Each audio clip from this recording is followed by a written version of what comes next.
కానాను యాత్రలో యోర్దాను అలలచే కలత చెంది తినే.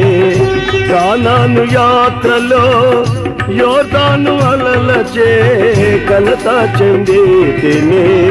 కాపరివైన నీవు దహించు అగ్నిగా నా ముందు నడచేతివే. కాపరివైన నీవు దహించు అగ్నిగా నా ముందు నడచేతివే. నా జీవం నీ కృపలో దాచేతివే.